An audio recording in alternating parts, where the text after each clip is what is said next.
Bonjour à tous, bonjour Hervé Mariton. Bonjour. Vous êtes candidat pour les primaires à droite, Oui. mais on va d'abord parler des primaires à gauche. 50 personnalités les réclament ce matin. Est-ce que vous voyez franchement François Hollande participer à des primaires tout en continuant à gérer la France ? Je vois pas bien, mais en même temps je les comprends, parce que François Hollande, c'est un cauchemar. Donc les gens, y compris à gauche, se posent la question, c'est plutôt sain. Mais c'est un cauchemar pour tous les Français, y compris ceux de droite. Et moi je vais vous dire une chose, ce cauchemar, j'ai pas envie qu'il continue. Or aujourd'hui, quand je regarde à droite, c'est quoi la meilleure chance pour François Hollande d'être réélu? C'est d'avoir face à lui Nicolas Sarkozy, tout le monde comprend bien cela. Et le peuple de droite ne le veut pas. Comme beaucoup d'élus, comme beaucoup de députés, d'élus locaux, je suis actuellement dans des cérémonies de vœux. Je n'entends que des Français et des Français de droite qui disent qu'ils ne veulent pas que Nicolas Sarkozy soit candidat à l'élection présidentielle. Donc moi je dis ce matin très clairement que le meilleur service que Nicolas Sarkozy puisse rendre, doive rendre à sa famille politique, et je respecte Nicolas Sarkozy, c'est de ne pas être candidat aux primaires, pour ne pas être candidat demain au présidentiel, parce que pas grand monde en France a envie de continuer à avoir François Hollande comme président, ni à gauche, mais c'est un peu leur affaire, ni à droite, et c'est davantage la mienne. Mais il est le président du parti. Est-ce Oui. que sa candidature n'est pas naturelle ? Mais je le respecte en tant que président du parti. J'ai été candidat, il a été élu, il est parfaitement légitime comme président du parti. Mais pas comme candidat à l'élection présidentielle. Il n'y a rien de naturel à tout ça. Attendez, les Français, je le redis, Hollande, c'est un cauchemar. Mais ils n'ont pas envie non plus de revivre 2012. Parce que 2012, c'est quoi? C'est des résultats qui n'étaient pas au rendez-vous. Nicolas Sarkozy a fait en 2007 beaucoup de promesses auxquelles les Français ont cru. Moi aussi, avec enthousiasme. Des choses extraordinaires auraient pu se passer. Et il vous a déçu? Oui, parce qu'on veut absolument affirmer de nouveau l'identité de notre pays, parce que chacun mesure l'urgence d'un retour de la prospérité en France. Les enjeux de l'emploi, c'est à l'ordre du jour aujourd'hui même. Les résultats en 2012 n'étaient pas au rendez-vous. Et ça, Nicolas Sarkozy, selon vous, il ne peut pas le faire ? Attendez, dans la vie, on est responsable. Je suis député, je suis élu local. Je n'ai jamais fui mes responsabilités. Nicolas Sarkozy, en 2012, a échoué. L'exécutif qui était avec lui en 2012 a échoué aussi. Ce n'est pas le seul Nicolas Sarkozy. Ce serait injuste de tout mettre sur ses épaules. Donc vous demandez aussi à Alain Juppé et à François Fillon, qui ont travaillé avec Nicolas Sarkozy, de ne pas se présenter. Mais j'ai du respect pour tous et pour chacun. Je dis simplement qu'il faut en effet des hommes neufs. Ce que Xavier Bertrand a excellemment dit après les élections régionales. Car il faut faire le diagnostic des élections. Et je sais que je ne suis pas le plus connu, mais je sais aussi dans cette élection que je suis un homme neuf. Donc oui, j'ai envie de me faire mieux connaître, j'ai envie de mieux développer un projet. Je publierai d'ici quelques semaines ce projet sous le titre du Printemps des libertés, parce que je pense qu'en France, on a besoin d'ordre, on a aussi besoin de liberté. C'est comme ça qu'on peut répondre aux défis, à la fois de l'identité et de la prospérité. Et je disais, vous êtes candidat. Oui. Est-ce que c'est à vous de choisir vos adversaires ?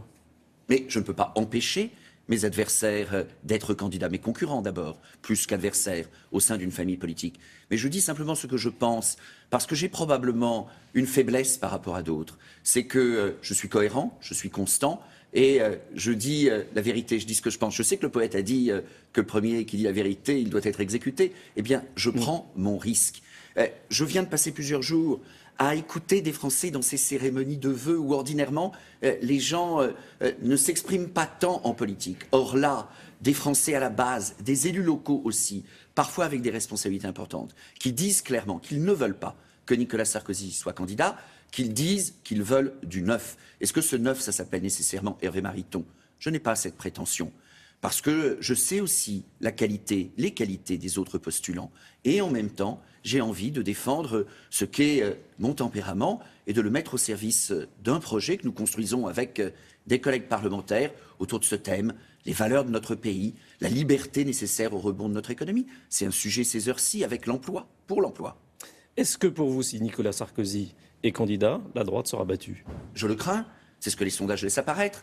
D'abord, il y a des sondages qui font même apparaître que Nicolas Sarkozy ne serait même pas qualifié au deuxième tour. Vous avez vu ce sondage à la fin de l'année dernière, un peu oublié du fait de Noël, mais il est assez inquiétant. Et puis au reste, chacun sait que l'adversaire le plus sympathique vu de François Hollande, c'est Nicolas Sarkozy. Or moi, je considère comme des millions, des dizaines de millions de Français, en particulier à droite, que François Hollande, c'est un cauchemar que je n'ai pas envie de voir se renouveler. C'est aussi simple que cela. Je respecte Nicolas Sarkozy. Il est président des Républicains, mais le meilleur service qu'ils doivent rendre, c'est de ne pas être candidat. Alors, autre sujet, la déchéance de nationalité. C'est Christiane Taubira qui va soutenir le projet alors qu'elle est opposée à ça. Est-ce que vous pensez qu'elle peut rester au gouvernement ? Et ça, c'est l'affaire de François Hollande. Moi, je dis simplement, chose suivante, on est dans un monde de fous. Enfin, il se trouve qu'il y a des Français qui prennent la politique au sérieux.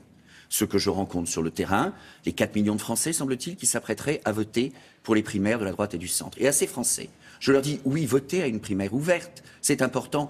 Prenez les choses au sérieux, mais exigez des responsables politiques qu'ils soient sérieux aussi. Or, que se passe-t-il aujourd'hui ? Moi, je suis cohérent. Je dis, comme beaucoup d'experts et beaucoup de collègues politiques aussi, que la déchéance de nationalité, ça ne sert à rien.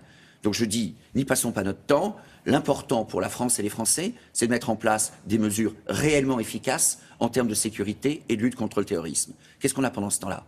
Des gens à droite qui disent aussi ça sert à rien, mais parce qu'en 2010 ils l'ont défendu, continuent de le défendre. Des gens parce qu'en 2010 ils étaient dans le gouvernement de Nicolas Sarkozy qui l'a défendu, qui ne croient pas davantage mais qui le défendent. Des responsables politiques de droite qui passent leur temps à faire des interviews pour dire que ça sert à rien mais qui malgré tout le voteront. Et à gauche, une ministre qui, avec une certaine franchise, dit aussi qu'elle n'y croit pas et qui en même temps défendra ce dispositif. Mais on est dans un monde de fous. Comment est-ce que vous voulez que les Français fassent confiance en des hommes ou en des femmes politiques, qui soient à gauche, qui soient à droite, qui s'apprêtent à voter le contraire de ce qu'ils pensent ? Je le redis, je ne suis pas le plus puissant, mais j'ai au moins une force. Et cette force, je la défends. C'est quand je pense quelque chose, oui, je le défends, et ensuite je suis cohérent et je vais jusqu'au bout. Mais ma question, c'était, est-ce que Christiane Taubira peut rester au gouvernement ? Et je vous l'ai dit, c'est à François Hollande d'en décider. Je ne suis pas encore président de la République et je ne nomme pas encore les ministres. Mais votre sentiment ? C'est évidemment d'une totale incohérence. Comment vous imaginez demain qu'un ministre qui ne croit pas en un dispositif le défende ? Mais il faut bien dire que pour elle, elle aura en face d'elle un certain nombre de responsables de l'opposition qui vont dire soutenir le dispositif sans y croire non plus. On sera dans un jeu de dupes terrible. On pourrait en rigoler si ce n'était sérieux. C'est quoi en face ? C'est la réalité de la lutte contre le terrorisme. Quand on a des militaires, et j'irai bientôt à bord du Charles de Gaulle, qui prennent le risque, défendent les intérêts de la nation, bombardent et mettent leur peau en risque, en effet, bombardent Daesh. Est-ce qu'on a le droit de jouer cette comédie et ce théâtre à l'Assemblée nationale et dans la vie politique parisienne ? La réponse est non. Merci. William, c'est à vous. Merci beaucoup. Après l'espace publicitaire que voici, nous parlerons cinéma avec Charlotte Bouteloup. Vous aurez droit aujourd'hui à une entrevue.